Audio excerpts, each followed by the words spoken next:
On today's show, all eyes on President Trump as he heads to Pennsylvania for a rally on the economy. Keeping you informed and engaged, now more than ever. This is Sekulow. We want to hear from you. Share and post your comments or call 1-800-684-3110. And now your host, Logan Sekulow. Welcome to Sekulow. Phone lines are open for you at 1-800-684-3110, 1-800-684-3110. We got a packed show. We got people joining us from Washington, D.C. We got Rick Grinnell joining us a little bit later. And again, we got a lot of topics to hit. And of course, one of the main topics of the day seems to be, when you start flipping around the stations, like, what's everyone talking about? They all seem to be talking about this morning. Of course, we're going to address it as well, which is affordability, the economy. And this is because President Trump will have a major event tonight, a rally, if you will, I guess in celebrating the economy. We're going to find out more about that. We do know that this is still, pretty early in the process of an economic fix.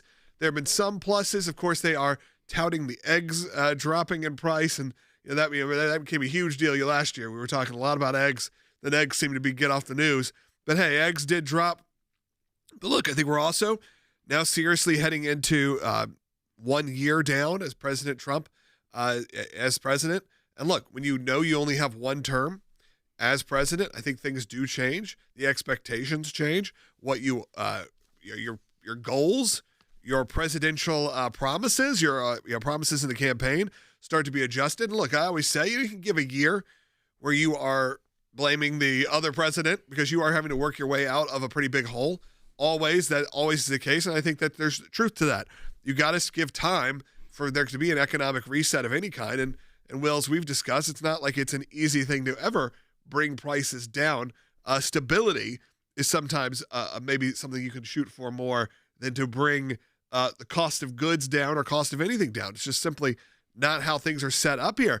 But they're still blaming the Biden administration. I think it's okay to do that, but I think we're about a month away, especially when you're talking about a presidency that is only going to last another 3 years, and probably another really year and a half, year till the midterms, and a year and a half until you start finding out who could potentially be our next president of the United States.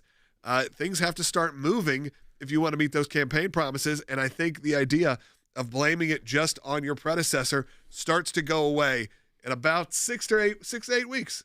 So tonight, President Trump will be speaking at a rally for someone who's running for the House of Representatives in the midterm in Pennsylvania, obviously a state that President Trump won, but that is more of a purple state. It is a swing state as we traditionally think of it. And with a congressional race in a year where affordability has really risen to the top of concerns of Americans.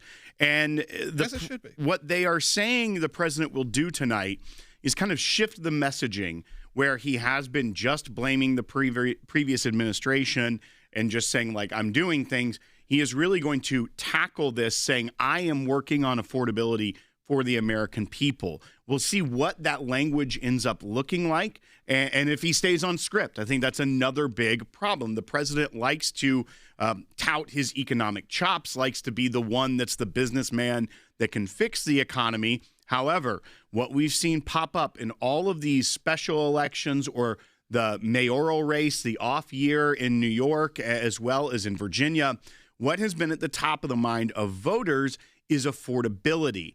The economy itself on paper looks to be doing well. The GDP is growing. The job numbers are very good. But are people feeling it? Are they feeling a good economy? That's a different story. That's why some of these insurgent candidates have made such ground. Well, I want to hear from you. It's Christmas season. You're starting to buy gifts. You're starting to maybe get everything set up. What does the holidays look like for you? Are you feeling it? Do you feel the pressure? Do you feel like things have gotten better? I want to know. Look, politics aside, you can just be honest with us. Again, we know the stock market only tells a very small portion of the true American spirit in terms of financially how they're doing. Let me know. 1-800-684-3110. What would you like to see President Trump talk about tonight? As we are only a few days away from Christmas. Phone lines are open for you. 1-800-684-3110. Even during this Christmas season, we got to remain vigilant in the defense of freedom. And I want you to be part of our freedom drive right now. That's at ACLJ.org. And I'll talk to you more about that coming up. affordability, but you can call it affordability or anything you want. But the Democrats caused the affordability problem, and we're the ones that are fixing it. They have a tendency to just say this election's based on affordability, and nobody questions them, John. You know, nobody says, "Oh, well, what do you mean by that?" I believe President Trump just made the best decision, the most important decision of this administration. Let's get out, let's go around the country and talk affordability, okay? Now, I am going to help you prepare for what the state of play is, okay? What is this going to be? Well, this is going to be a battle about inflation. $12 billion aid package, most of it's set to be paid out by the end of February. It's going to cattle, corn, cotton, rice, soybean, and wheat farmers primarily. Some others may get relief as well. It is an acknowledgement by the White House that the tariff policy that's designed to boost American manufacturing production is affecting farmers because countries like China and Japan especially are retaliating by not purchasing American crops. The White House points out tens of billions of purchases in soybean, especially by China and Japan, are set to happen in the coming years. Early this year, when President Trump announced the tariffs, and that's enabled the White House to say, look, we always told you that tariffs wouldn't create a crazy spike in inflation, and it hasn't. President Trump will likely point to data like this from Freddie Mac showing the average 30-year mortgage rate in the U.S. right now at 6.19%, down half a percentage point from the same time last year. Majority say that they trust Republicans to manage the economy better than Democrats. I think this is just stunning that anybody's questioning whether or not the economy is better today than under Biden. I mean, Paul, let's face it, under Biden, we had 40-year highs in inflation. And we also have this time around under President Trump, $18 trillion of new investment coming into the country.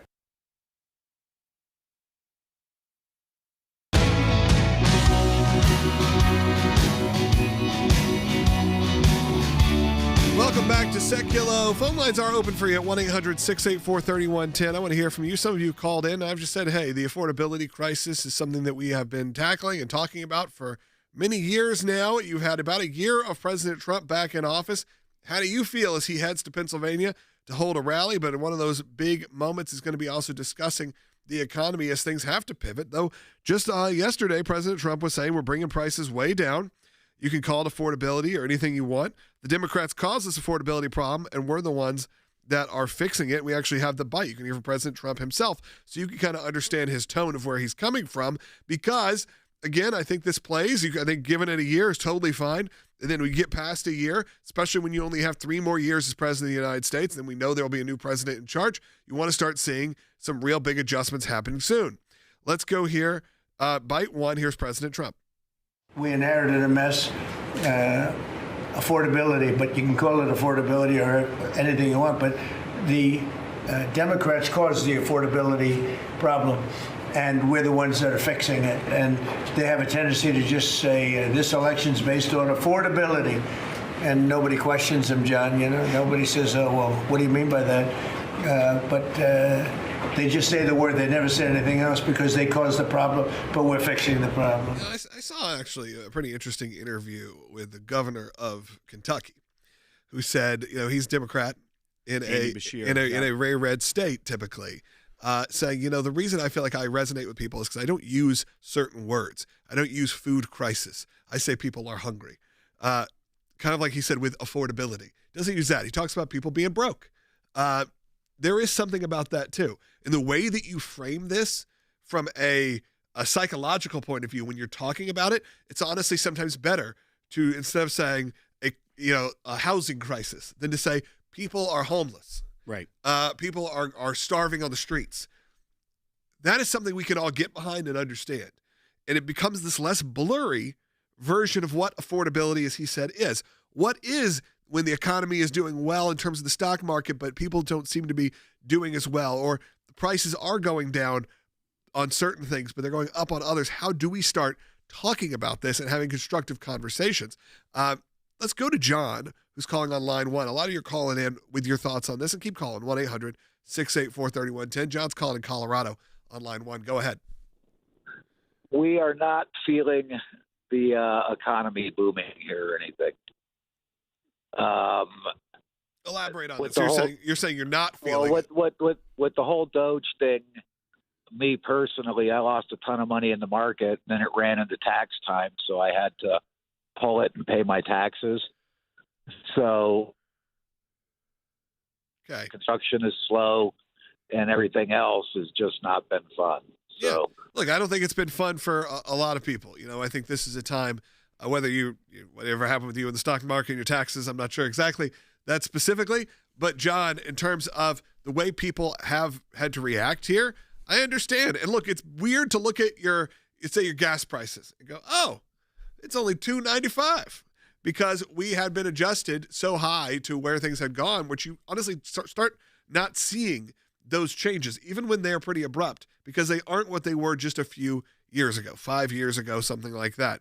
And then you have an economy that is theoretically booming on one side, and then you have people who are clearly not feeling that. Well, and Logan, to your point earlier, I agree with you on the point of the messaging. At some point, you have to stop just blaming the previous administration and own it and say, here are the policies I am putting forward. However, I don't think yet, by the way. Right. No, I don't think that the time is. But there's a cutoff date when you have to stop. And it appears the president, even though he's still saying we inherited a mess, is starting to shift more on here is what we're doing to bring affordability back, and however you want to phrase that. But here is also the real truth. Bad policies that are put in place are more quickly realized in something like an economy than the correct policies. When you do what you see under the Biden administration, the ways that inflation spiked, the ways that the government spending was out of control, and that contributed to these things, it's much easier to wreck an economy than it is to rein it back in. And the president of the United States always has a big responsibility and a lot of pressure and eyeballs on helping the economy thrive. In reality, we don't want one single person, a president, to be the one that controls the economy. We want good policy in place from the government, which allows the American economy to thrive. We are starting to see that in many sectors. However, some of the very damaging things do affect the people that need it most in an economy. And so it can take a long time to dig out of that when it is really bad policies, when we were seeing year over year 10% inflation, when you were seeing monetary policy from the Federal Reserve, which was highly skeptical and still being criticized by President Trump to this day. You end up with a situation where it is kind of a V-type economy where you have people at the top that seem to be doing very well, especially with the GDP growth, the job numbers. But then you have people in the middle where the inflation impacted things like housing much more disproportionately than food. You see food prices that can stabilize and even decrease, but you're seeing other needs of the American people that have gotten out of control. Things like housing, things like transportation. That's why people like Zoran Mandani, who said, I'm going to give it to people for free, I'm going to pause their rent. That's why it resonates with people. It's not just free. But it's not the right policy. Right. It's not just free because, free sounds good. It's because free isn't maybe feels like it's needed right now. Right. And then when you start to look at the Republican Party as itself, not just President Trump, but conservatives, people who have conservative economic policy. Right now, it used to be that the Republican Party was the party that was trusted with economic issues. They were more conservative. They weren't about spending money everywhere and causing inflation. But what we're seeing now, Logan, is an issue where there are many different ideologies on how to help the economy within the party. The party itself has not come together with a consistent message to help American people in this affordability issue and crisis that is happening across the country. And they need to fix that if they want to be able to deliver. Yeah, look, we have calls coming in who kind of share both of those points of view. And I think let's take one. Let's go to Michael in Florida. Look, there's always people with different points of view. Michael, go ahead. Watch it on YouTube. Gentlemen, when it comes to the promises that Trump made with specifically the economy, the unfortunate thing is everyone has a different idea of what soon is. And how it's going to take effect in doing things. Unfortunately, with the Democratic Party, they fought Trump at every turn. Right, Michael. I think what's interesting is you are right that there is, look, I think even within the Republican Party, even within the president and maybe the American people, there are different versions of what a thriving economy looks like. Let's actually hear bite 2. This is from a conversation with Politico President Trump had, because here's how he's describing how he feels the economy is right now. But I do want to talk about the economy, sir, here at home. And I wonder what grade you would give A+. your economy. A+. Yeah, A++++++. Well, it's interesting. A+++++. And that's from the president saying, look, from my point of view, things are thriving.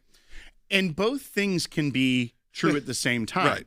On paper, the GDP, the jobs numbers, the top line things that the president looks at are very good. They have actually gotten much better from the Biden administration. But that doesn't mean that the American people feel that immediately. Yeah, they haven't felt it. Nor does it mean that the right policies in some areas are in place to ensure that they will feel that. And so that's why I think it's important in the messaging. If the president can get out there and say how, not just what the economy's good, but how every American will start feeling that, that's the key to assuring people, to alleviating fears, and also helping conservative ideology going forward. Yeah, we'll tune in tonight and we'll see what happens. Look, even here at the ACLJ, we have felt the pressure of this year. This year has not been our favorite year in terms of coming in here and doing these big fundraising drives and saying, we need your support. Obviously, we do, and we have felt the negative effects of the economy and what it looks like and what the last few years have looked like. Everyone has. But if you look at the numbers, we have seen an uptick over the last few months because people like you are starting to maybe have a little bit more trust in what's going on in the economic world and going, you know what? I feel like I can put my money where my mouth is right now. I can support the work of the ACLJ. I can support these other great organizations and nonprofits that I supported throughout the year and I haven't been able to. Maybe now I see the opportunity to do that once again. We are feeling that in the month of November and now in the month of December. So I want to say thank you to those who have supported the work because it has been amazing to see. It's been a big bounce back, honestly, in the month of November.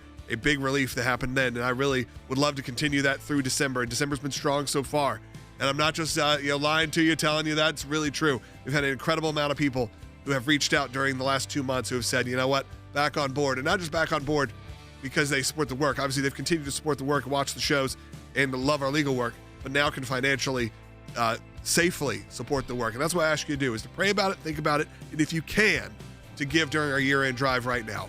Your donations are doubled because other great champions are ready to unlock. So do it today. We'll be right back.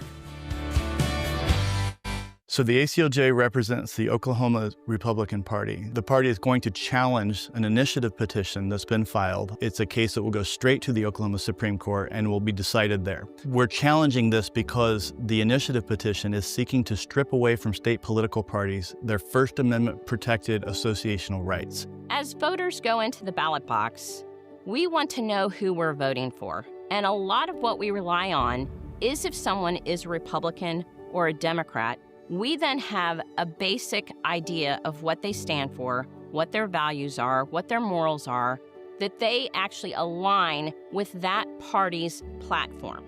Under this new initiative petition that would change that, anybody can run as a Republican, anybody can run as a Democrat, and they don't have to be approved or aligned with the Republican Party or Democrat Party. The right to vote is a cornerstone in American law and jurisprudence. We speak of America as a nation of self-governance. Honestly, that's what makes America unique in the world in many respects. It's a constitutional republic. We have to be vigilant and stand up for that right to vote and not take it for granted or cast it aside too quickly as well. That's politics. Well, certainly there are politics involved, but guess what? Laws are made by politicians, and that process is critically important. Our collective right to vote is one of the most sacred things in America. We've got to protect it. We were involved when they were trying to take Trump off ballots, and we fought and we won. It was a 9-0 decision. What did the justices decide? That the Colorado Supreme Court was wrong, that Donald Trump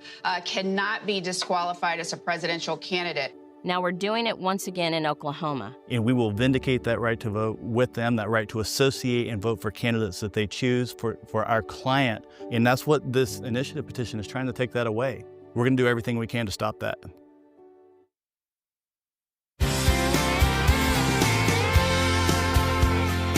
Welcome back to Sekulow. We are going to continue to take your calls in the next segments. We have a whole second half hour of the show that comes up after this. So if you don't get us on your local station, or if you're watching and maybe you're like, oh, I got a first half hour, I got a second full half hour coming up. So stay tuned for that. And if you want to get on hold at 1-800-684-3110. We'll be taking your calls and comments. And we'll have Rick Grinnell joining us also in the back half of the broadcast. But now I want to go to John Echols from Oklahoma, former Majority Floor Leader of the Oklahoma House. Thank you so much for joining us. And I'm going to kick it over to Will, because, Will, we've been working on these things here at the ACLJ with some amazing people like John throughout the years. That's right. If you've watched this broadcast for many years, you have heard or seen John before on the show, but he's in our studio in D.C. today, and we thought what a great time to have him on to talk about some of the things he has done that we have worked with him on, as well as some things he has coming up. But I wanted to kind of bring this up because it's this time of the year. We talk a lot about the work of the ACLJ here at the end of the year and a lot of the legal battles we have. But one of the aspects of what we do here at the ACLJ that we don't talk about that often is how we work with legislatures in various states, including Oklahoma, to as bills are being created. Is this the legal sound way to do it? Is this something that we could get some advice on? And you are one of those individuals we've worked with many times, or even when you see a challenge to a piece of legislation, how we can help you navigate through that. So I kind of wanted to kick it over to you about how you've seen the work of the ACLJ with you as a member of a state legislature, and how we can actually help various states get involved and work for the conservative values we hold dear. Absolutely. Well, first, I got to say it's such an honor to be back on the show. Somebody grew up looking up to what the ACLJ does. So honored to get to see my good friend Ben Sisney, my former law partner, here in the D.C. office. I served in the Oklahoma legislature for 12 years, 8 years as majority floor leader, longer than anyone in state history. And what I can tell the listeners is no one does more to protect religious liberties on the state level, not just on the national level, but on the state level than the ACLJ. I worked with them on everything from the Choosing Childbirth Act, where you helped craft legislation that we were able to put into place that supports women that choose childbirth. We worked with religious issues, allowing time off from school for religious instruction that was constitutionally sound, to even what I saw right before, you're the tip of the spear in the fight of 836, where the liberals in the state of Oklahoma are trying to take over this state, right down to the Castro case in the state of Oklahoma. You ended up taking the fight to kick Trump off the state ballot all the way to the Colorado Supreme Court, but that was filed in Oklahoma. And I joined with the ACLJ to support the Oklahoma Republican Party to say, no, we get to pick who gets to be on our ballots. It's just critically important. And as somebody who has lived it, what the ACLJ does, Oklahoma is just one story, but we are permeated over my 12 years in office with all of the stuff you've done for our citizens for religious liberty. And when you also think about, we can mention as well, you are now seeking office to be the Attorney General of the state of Oklahoma. We work with many conservative attorneys general from various states. People who watch this show have seen our good friend J.B. McCuskey from West Virginia, as he is the Attorney General there. That not only can we help legislatures when they are trying to put forward these bills and laws that can help protect religious liberty, promote conservative ideals, but we also know what happens after the fact many times. The legislature can get it through, but then we see the liberal groups or the other party file in court. And as the state's top law enforcement officer, you will be at the tip of the spear and when you are fighting back against these legal attacks, this lawfare. And many times the ACLJ is right there helping these states' attorneys general navigate this, or fighting with, filing briefs on behalf of. There is a litany of things we can do, and it's not just going to affect the people of that state, because many times, most of the time, these are federal lawsuits that they bring against a state for their legislation. And then that will affect everyone in this country. So the importance of that job as an attorney general or a member of a state legislature can have national ramifications, and the ACLJ is right there to fight alongside that as well. Absolutely. You've always been there, and I've always been so honored to be there to fight alongside you. I mean, I think of everything from the brief that we filed together, the amicus brief in favor of the St. Isidore case and the United States Supreme Court that I was able to sign on as local counsel. I think of the Castro case that we were able to work together, the FEMA case in Carter County, Oklahoma. I think it's so important for the listeners to understand all the things the ACLJ does inside these local state levels. And then as I run for the Attorney General for the state of Oklahoma, one of the things I talk about all the time is, if you want to know what type of lawyer I'm going to be, I'm going to look at the ACLJ. Look, that's the people that are fighting for religious liberty. That's the people that I have teamed up with and been proud to stand side by side in this fight for religious freedom, where you don't just do it on the national level. You do it because these are federal cases, and we look at, for example, attorneys general. Let's take the St. Isidore case, for example, an amicus brief that we filed in favor of school choice and religious freedom there before the United States Supreme Court. Yes, that was an Oklahoma case, but that matters for the entire state, of the entire country. And when you pick those right attorneys general, one of the things I tell people to ask is, what type of attorney are you? I mean, if you're somebody that goes around saying, well, I'm going to take politics out of, for example, out of the Attorney General's office. Well, hey, we have 5-4 Supreme Court decisions all the time. You are Justice Scalia, Justice Thomas, you are Justice Jackson. Well, we know with the ACLJ, you're getting true conservatism, true protection of religious liberties, and people who have done it, who have done the work. And as I take that message to the citizens of the state of Oklahoma, it's been resounding success. That's what they're looking for. They're looking for some, like your friend, the Attorney General of West Virginia, that has a long-standing history of making a difference inside this country, but doing it from the Attorney General's position. Absolutely, John. We'll be watching your campaign, certainly with great interest in following what's going on there, because I think what's important with the ACLJ, when you support the work of the ACLJ, those of you watching right now, you understand there are people like John, there's JB, there's these other people throughout the country. And like you said, a lot of these happen on local individual levels. And of course, we take these cases all the time that start on the local individual level. And sometimes they stay there.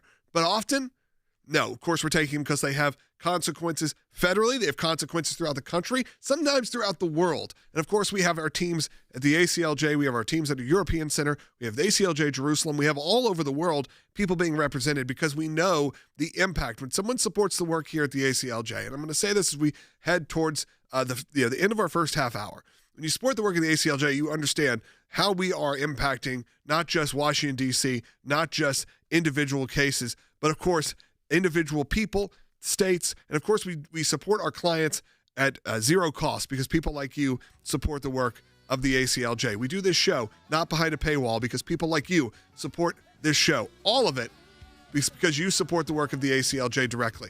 If you hear a sponsor on your station or an advertiser, that doesn't go to us. That goes to the network of the station. Understand, often we're paying sometimes to be on there, so we don't have to have a gatekeeper. We don't have to have anyone telling us what we can and can't say.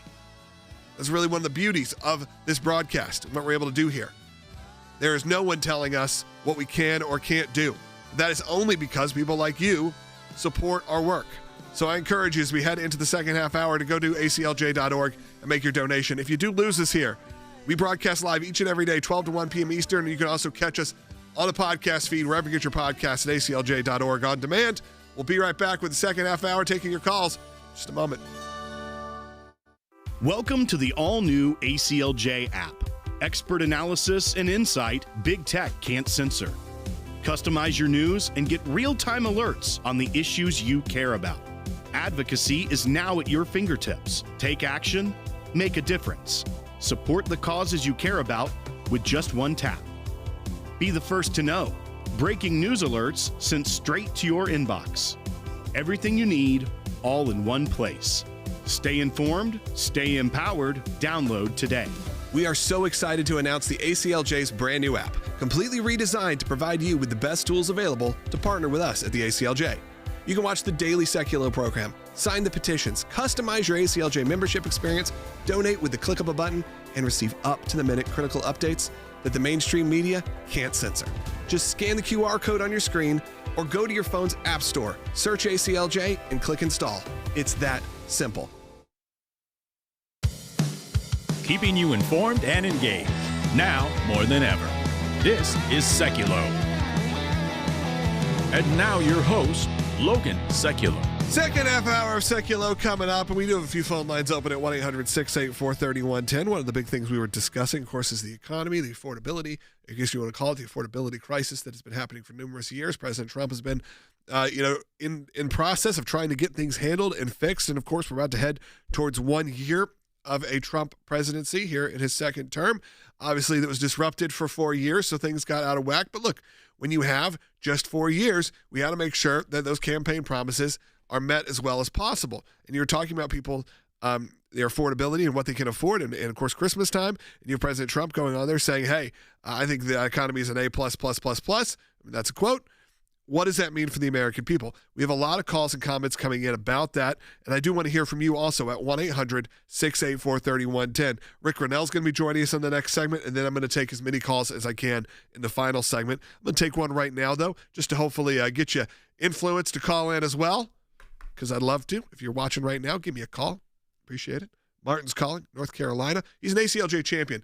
And I like to put champions on first because you know what? It's an unofficial perk here, which if you tell a phone screener you're a champion, and by the way, a champion is someone that gives on a recurring basis. They give like a membership fee to the ACLJ. They don't do it for anything else other than to kind of set it and forget it and automatically have a charge to the ACLJ, a donation, which is amazing. And I appreciate our champions create amazing baseline. Mass majority of people are not champions that support the work of the ACLJ. Mass majority give 1 time a year, 2 times a year, when they can. They're not necessarily always giving on that. About 20,000 of you are ACLJ champions. Martin, and you're one of them, and I appreciate it. Go ahead with your call and comment. Thank you. I'm not an economist, but I had this thought when y'all were talking. There's some intangible things that people don't think about when you're talking to the economy, and that is all good intentions were made, I'm sure, when you raise minimum wage so high that companies can't back up their prices and things like that. And one of the consequences, and I knew this, my first jobs were the McDonald's and things, they're going to start putting things in place to reduce employees. There's kiosks in there, so you don't need a whole lot of people. So there's a hurt side of it, and there's a certain segment of that situation. They were never intended to be full-time jobs anyway, that you can't back up prices because then you start eating into profit that they need to have as well, too. Martin, that point about minimum wage legislation, it's something that happens often. It seems like an easy thing, but has real consequences. One of the main, it does really 2 negative things to an economy. One is the ladder of pay scale, so to speak. It knocks off the bottom rung. It just completely wipes it out of jobs. Like you said, places find places to automate, or they're going to look for a more skilled worker that can do other things to justify the cost of the minimum wage. But it also raises prices. It has an inflationary effect where if the baseline is raised, everything else seems to raise around it. So that's just one of the issues that you can look at because a lot of states have raised the minimum wage, not necessarily federally, but in various states, and you see consequences from that. But that's just one piece of a large host of issues that aren't necessarily even President Biden's doing. They're not even things President Trump can fix per se. But we are in a situation where the American economy is a very complex thing and has a lot of issues going on that have led to the detriment of economic policy and rising prices that aren't so easily undone if they ever can be undone. That's right. Listen, I appreciate you calling in, Martin, and I think that's a big economic conversation we can have, and thankfully Will knows a good bit about that, so we can have that discussion even more coming up. If you'd like to be a part of that discussion, I encourage you to call in at 1-800-684-3110, 1-800-684-3110. When we get back, we're going to hear from Rick Rennell. Of course, has been a member of the ACLJ team here for a number of years now, And we're going to get some updates from him. We also are going to begin, like I said, taking your calls. We do have 4 lines open right now. So if you want to get on hold and get in line, this is the time to do it. That is at 1-800-684-3110. Call me right now. Get in line. Chat it out. Be right back. It's sometimes hard to tell when you say these things. Do you intend to send kind of a message of tough love to our allies to push them to make reforms? Or do you think that many of them are just weak and you don't really want to be allies with them? I think they're weak, but I also think that they want to be so politically correct. I think they don't know what to do. Europe doesn't know what to do. They don't know what to do on trade either. I mean, I look at a lot of the trade, situation that's going on over there. It's a little bit dangerous, but Europe, they want to be politically correct, and it makes them weak. That's what makes them weak. It sounds like you want to see some pretty massive changes. The European nations face, quote, economic decline that could be eclipsed by real and stark prospect of civilizational erasure. It then adds that over the long term, it's more than plausible within a few decades at the latest, certain NATO members will become majority non-European. What do you make of this US national security vision? Your response? Europe, unfortunately, has economically not grown so much over the past 15 years as perhaps the rest of the world. But I think this should be an invitation for our friends here in the United States to collaborate even closer economically in trade and through investment within the transatlantic bloc. I want to see a strong Europe. When they allow millions of people to pour into their countries, many of these people are committing tremendous crimes. And again, look at Sweden. I'm not knocking Sweden. I love Sweden. I love the people of Sweden. But they go from a crime-free country to a country that has a lot of crime now. Look at Germany. Germany was crime-free, and Angela made 2 big mistakes: immigration and energy. But those 2 are beauties.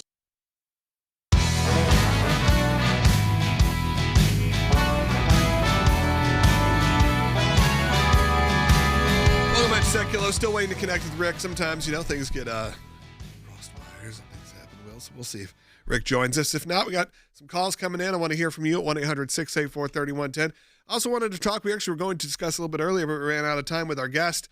A big victory for the ACLJ and some of the news that's coming out from our own team. That's right. So even as we come to the end of the year, we've been fighting and are getting victories even right up to the end of the year. This is one out of New Jersey.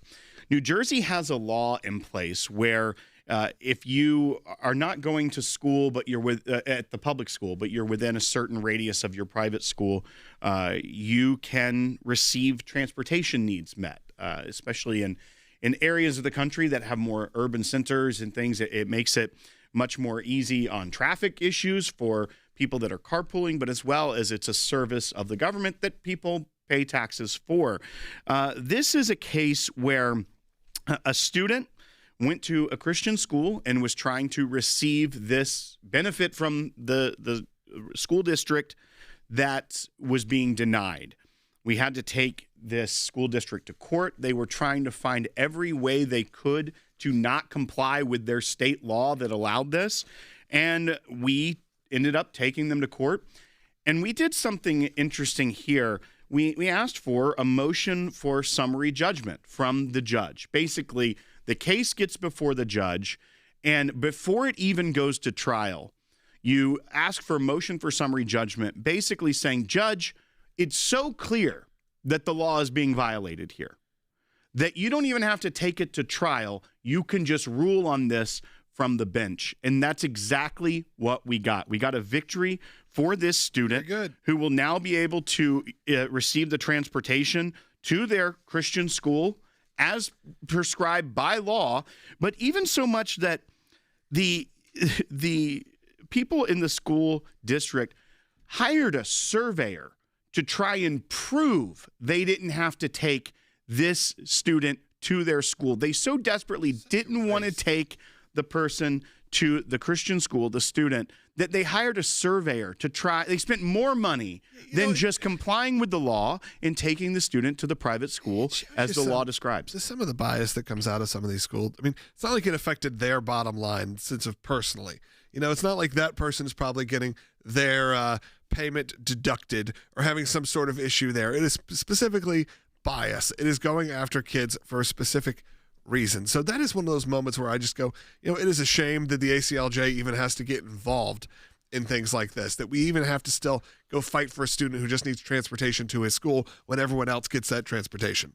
That's right. And we are actually now joined by Rick Grinnell. Rick, I wanted to bring this up with you because President Trump did an interview with Politico. He's not afraid to go to the fake news outlets and the ones that were formerly subsidized by the Biden administration to give interviews. And this one had a lot of issues covered, whether it be the economy, which we were talking earlier about, but they also talked about Europe. And I wanted to get your take on this as someone who's a former ambassador to Germany, a former ambassador to the UN, and know all of the things that go along with all of the European issues. But he said this, President Trump denounced Europe as a decaying group of nations led by weak people in an interview with Politico. And he said they're weak. I also think that they want to be so politically correct that they don't know what to do. What's your take on this? The president calling out our allies in Europe for being weak. And is that something that you've also seen from your experience?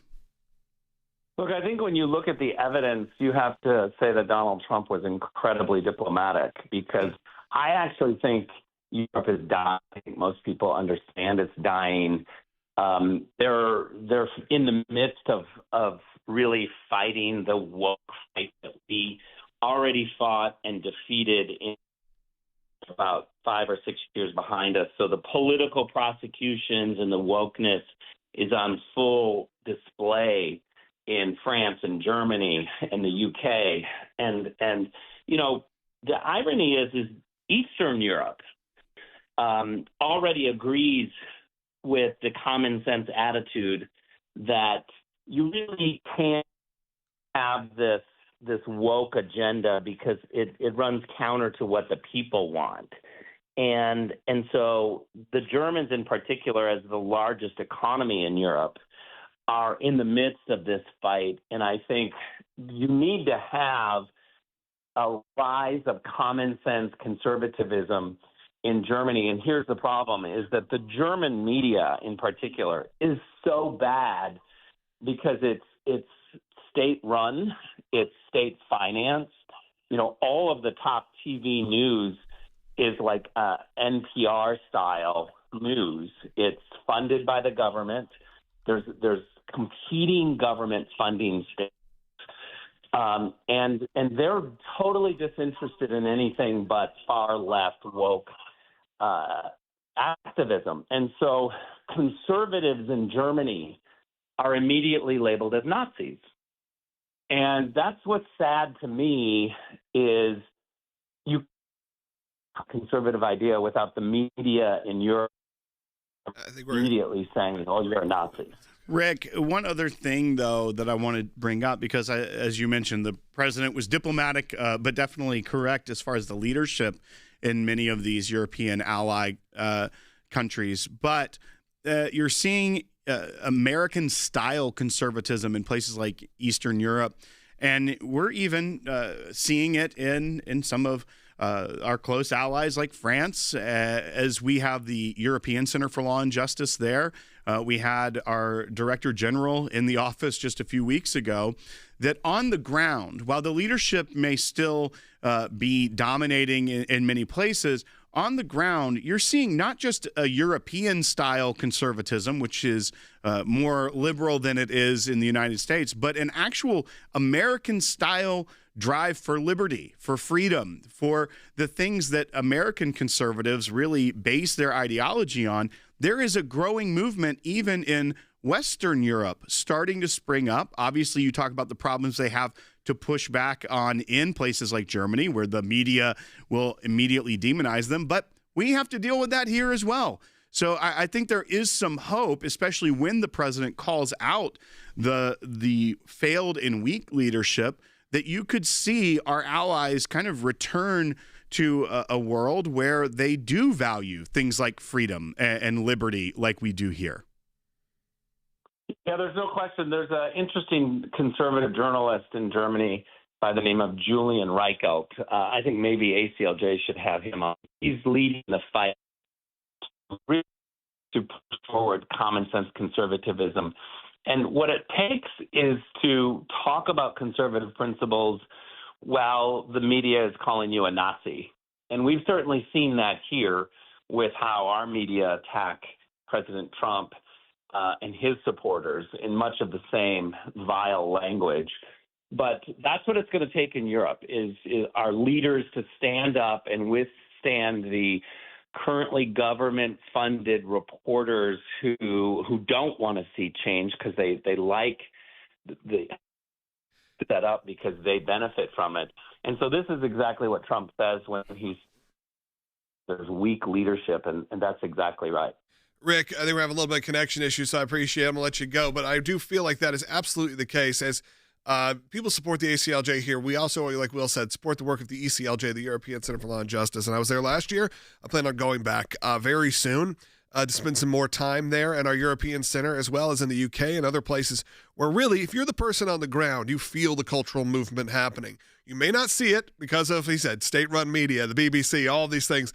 You may see journalists, you may see someone getting 6 months in jail for a social media post that is, considered insensitive or considered even racist. And look, again, not that I support saying any of these things, saying horrible things online, doing those kind of things.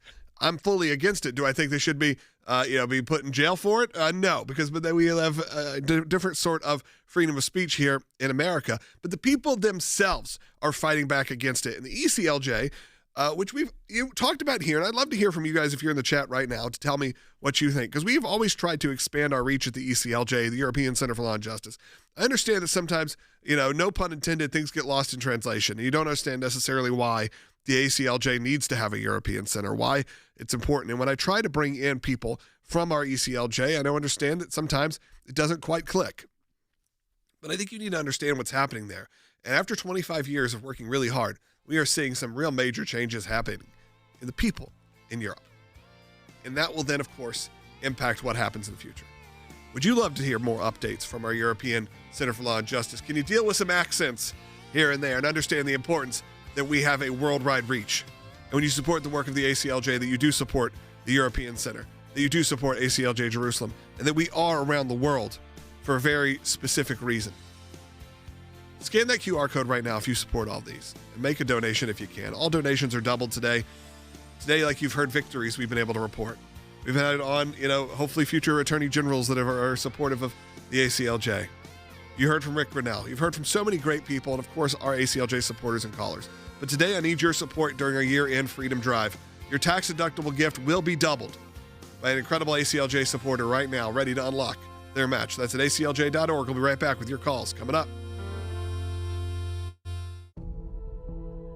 The American Center for Law and Justice, the ACLJ, was founded now 35 years ago, fighting for religious liberty in the United States, First Amendment rights like speech, the right to petition your government, and we have expanded that work to other countries around the world with international offices and hubs throughout Europe, in the Middle East, and sometimes in countries we don't even talk about or put on our website to make sure they remain as safe as possible as they fight for religious liberty in their own country. And my background was in the defense of religious freedom in the courts, and I worked for the Alliance Defense Fund for a long time, arm in arm with the Sekulows, and Jay was like a mentor of mine. I used to literally carry his briefcase around when you were too young to do it. The best thing you can do is take a stand. And that's why the ACLJ exists. Even when they think their case, they might not have it, they're just not sure if they have a case, or is it big enough? There's nothing too small. A kid who wants to start a Bible club is how the ACLJ got its first case to the U.S. Supreme Court. And today, we would take that case as long as we needed to. When you go to aclj.org/help and you put in your information, you will be contacted by a real ACLJ attorney. They might need some more information and some questions for you and things. We'll talk with you about what it would mean to be represented by the ACLJ if we think it's a good fit. And if it is, it's at no cost. So all you've got to do is contact us if you believe you've been wronged. And you can write the law and the interpretation of the law for the entire country and correct it for the entire country. We're able to do that because of our donors, so that we never have to charge our clients, so there is no client's case that's too small or too large. This is what we do. This is who the ACLJ is. Join us in fighting for freedom. Have your donation doubled at aclj.org/freedom.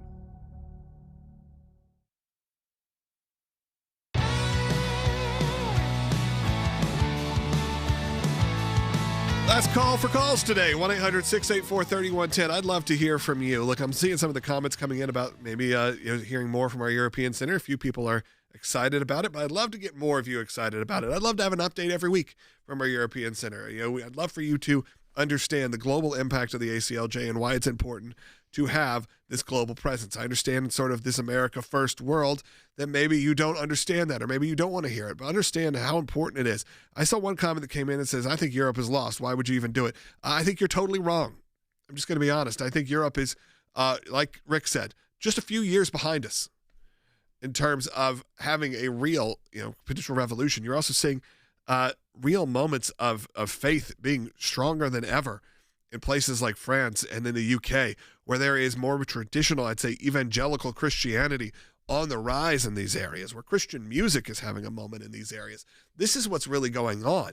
When you had a state-run church like the Church of England, maybe you have a different sort of relationship with your religion, or maybe you're, if you go to France, a lot of it is, these old cathedrals of Catholicism and that kind of thing. You have a different relationship in Europe to your faith or to a cultural faith than you do. But we are seeing an uprising happening. You're seeing people, really, a revolution in the churches and in the political world, but really just from the people in Europe. So I ask you to actually pray for our brothers and sisters in the UK and in Europe, because there's a lot happening.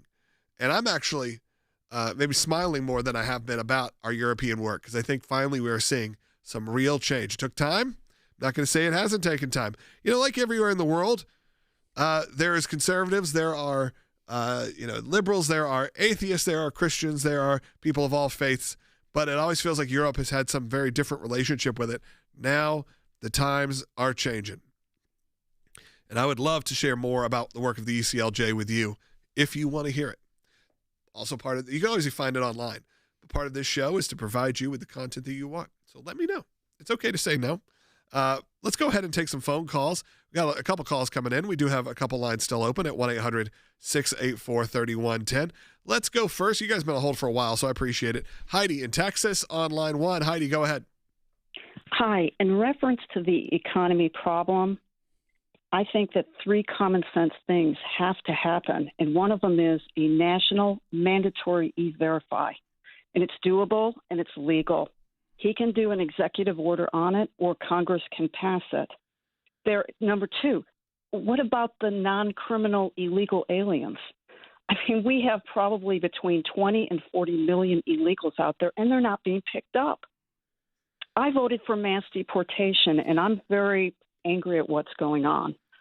This is not mass deportation. I mean, Heidi, I not to push back, but I feel like maybe from terms of immigration, things have never really been this strict right now, at least in our recent history, in terms of the way the border is being controlled. And of course, whether people like it or not, some of the deportation that have been happening in these situations. Of course, ICE has been under incredible scrutiny, Will, but this is, I don't necessarily know if I agree with where you're coming from, Heidi. I understand the point of having something like an e-verify, which a lot of states have. It works to some extent. They feel like there are always loopholes that get people around it. Right. And I will say, though, what Heidi is expressing is very much a common refrain that you are hearing.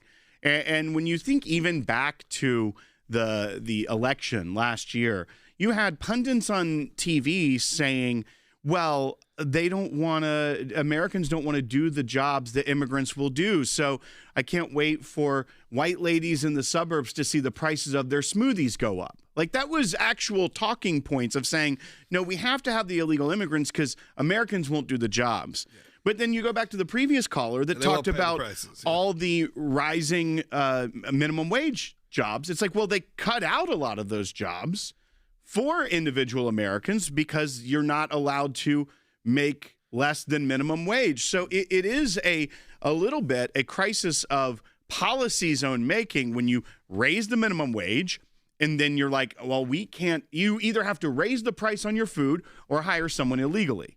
They created that scenario. So it's Heidi's frustration is apparent not just from her, but from a lot of people that voted in 2024 because of some of the outrageous policies that have been put upon us. Now, one, the E-Verify, if he were to do that through executive order, it would be in court immediately because that's what we've seen every single thing that the president has done. So it probably would need to go through Congress in order to not be tied up in legislation for or litigation rather for years and then undone by a Democrat president whenever they get in office.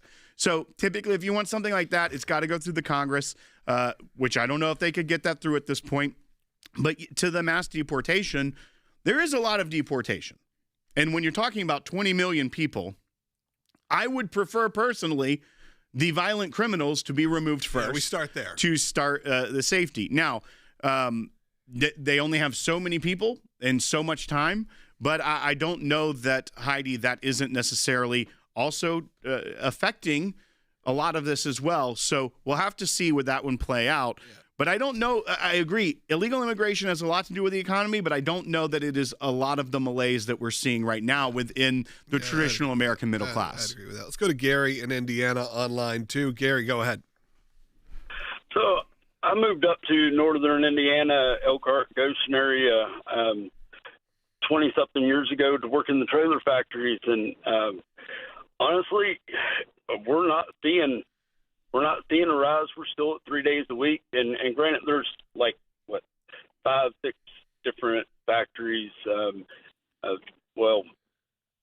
corporations with multiple factories. But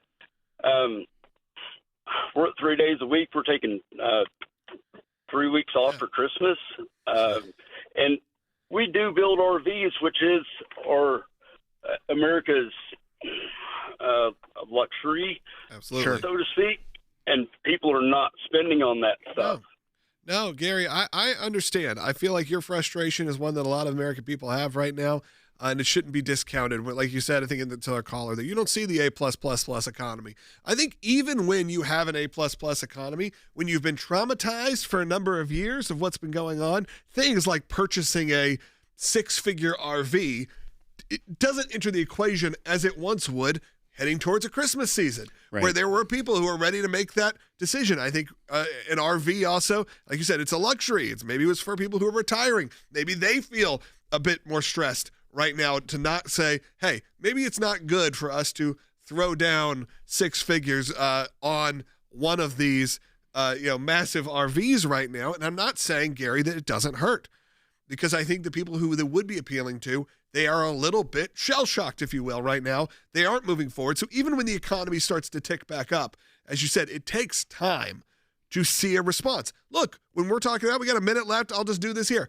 We're talking about the work of the ACLJ. It has taken about 10 months to really feel any kind of effect in terms of when we start doing fundraising. Because again, like you said, not unlike an RV, we understand that giving and supporting a nonprofit organization, something like that, often is a luxury that you have as an American when you have extra income or you have a place to put your finances beyond your normal expenses, daily life expenses.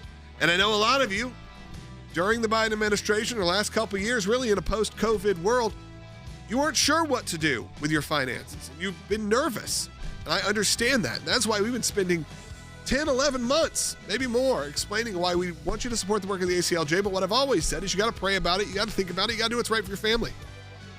I'm going to encourage you right now to do it. If you can, and you're one of those people that does have that luxury, to support the work of the ACLJ right now and have your donations double. Talk to you tomorrow.